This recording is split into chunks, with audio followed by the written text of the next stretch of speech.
16వ ఆర్థిక సంఘానికి సీఎం చంద్రబాబు నాయుడు వివిధ అంశాలపై వీడియో ప్రజెంటేషన్ ఇచ్చారు. వీటిలో ఏపీ వృద్ధికి అనుకూలతలు, స్వర్ణాంధ్ర 2047 విజన్, వినూత్న కార్యక్రమం, P4 వంటి తదితర అంశాలు ఉన్నాయి. ప్రతి కుటుంబానికి కనీస అవసరాలు తీర్చాలన్నదే ప్రభుత్వ లక్ష్యం. ప్రతి ఒక్క కుటుంబానికి సొంతిల్లు, పరిశుభ్రమైన మరుగుదొడ్లు, కుళాయి కనెక్షన్, వంట గ్యాస్, సమృద్ధిగా విద్యుత్ సరఫరా, హై స్పీడ్ ఇంటర్నెట్ అందించేందుకు అన్ని చర్యలు తీసుకుంటున్నాం.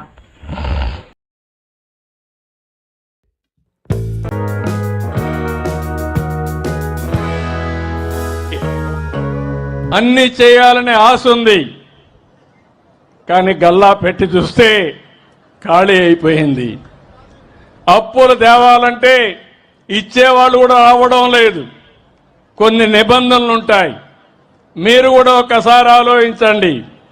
మీ ఊర్లో ఎవరైనా డబ్బులు కావాలంటే పరపతి ఉంటే, డబ్బులు తిరిగి ఇస్తాడని నమ్మకం ఉంటే అప్పిస్తారు, లేకుంటే ఇస్తారమ్మా? మీకు ఇవ్వరు కదా.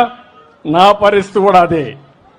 నా మీద నమ్మకం ఉంది, మళ్ళీ దీన్ని సరిపెడతాడని విశ్వాసం ఉంది. మీరు కూడా అదే ఆలోచించారు.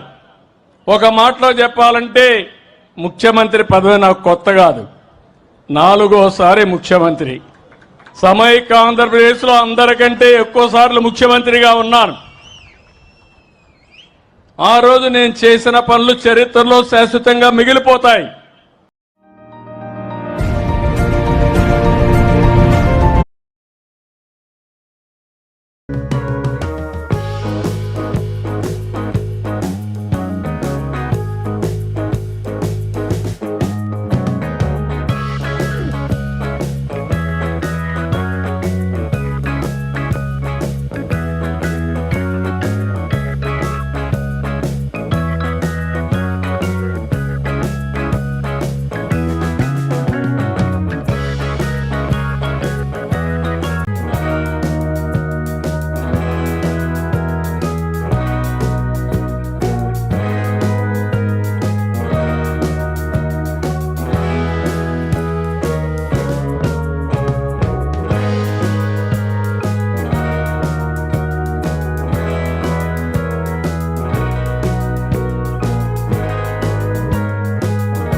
అందరూ ఎమ్మెల్యేలు హైదరాబాద్కే పరిమితమవుతున్నారు.